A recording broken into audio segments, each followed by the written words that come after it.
If you're a professional and you're absolutely tired of the 9 to 5 grind and you want to set up a business so you can retire in 11 years or less, then this video is for you. By the end of this video, you will be able to answer the first 2 questions of starting a business. What type of business do I start? And who are my customers and or clients? And no, this is not about get rich quick. This is not about side hustle schemes or just trying to make some quick cash on the latest fad. This is a proven framework for building a strong and sustainable business that will give you the money and time freedom you're looking for.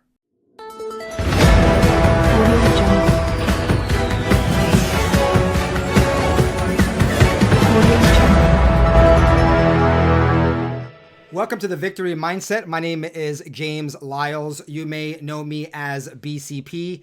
That may come into your mind as something else, but BCP, and this is a rebrand, if you will, stands for businessman, coach, and a patriot. Now, you may not know this, but I started my company, Empire Equities, back in 2002. It is a holding company, and over the last 20 plus years, my company has held or currently holds, as well as bought and sold businesses in a variety of different industries, from financial services, tech, sales, auto parts, consulting, coaching, retail personal services, professional services, business-to-business services, and specialized healthcare staffing. What I'm going to share with you isn't theoretical. It works because I have used it and the dozens of people I have worked with have used it as well to great success. So let's start by answering the first question everyone has. What business should I start? The answer to this is PP.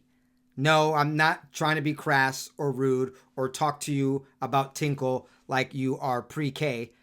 It's 2 things and a third bonus. The bonus one you got to be careful of, and I'll get to that in a second. But the 2 P's are pain and profession. And the third one, which I'll come back to in a moment, is passion. Let's start with pain, the first P in PP.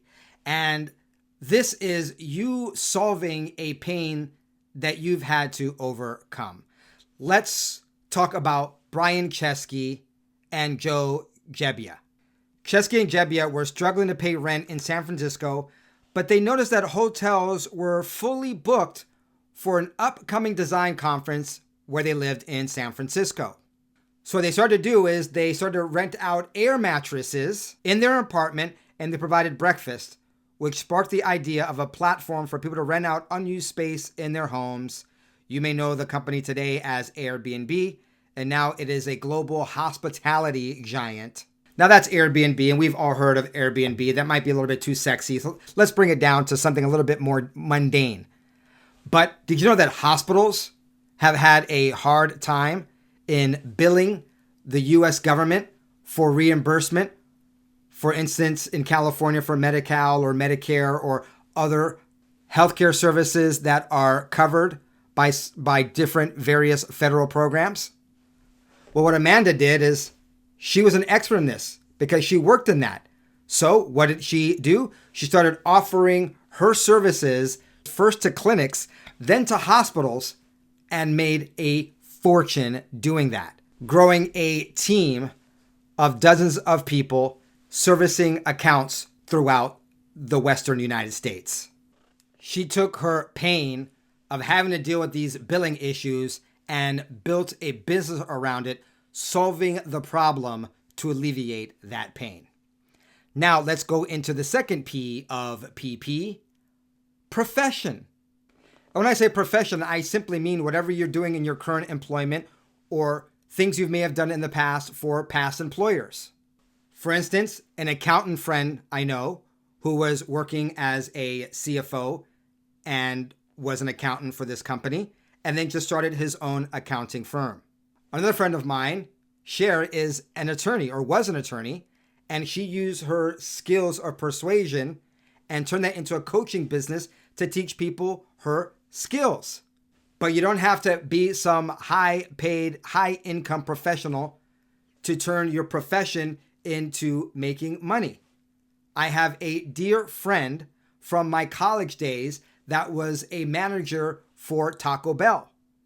She converted that skill set and started becoming a consultant for franchisees opening up new Taco Bells and then other PepsiCo franchise restaurants because she knew the system.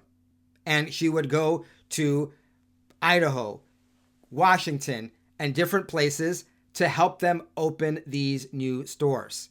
She took her job as a manager at a fast food restaurant and turned it into a business. Now, in your current job, employment, or profession, there are probably lots of skills and you have lots of skill sets that can be used to start a business that you are not aware of. I have a free worksheet that will help you brainstorm some of your skill sets that could lead to business opportunities. If you'd like to get that, email me down below. In the description box will be my email. I'll also put it, I'll have the editor put it here on the screen. You can contact me and we'll be happy to send that to you. Now, the third P I told you about is kind of a bonus because people get tricked up by this. And the third P is passion. And by passion, I simply mean something that you are very, very interested in. Now, I want to be careful with this because obviously you can make a killing in the business world and in your business if you are passionate about what you're doing. But there's a caveat here. What happens a lot of times, people want to make their hobby into a business, and because they're so passionate about something and they enjoy doing it, it's not always a viable business that they're able to scale and grow. And of course, millionaires and billionaires who have made money in mundane industries a lot of times fool, I think, new and would-be entrepreneurs by telling them to just follow their passion. But not every passion is going to come with a worthwhile payoff.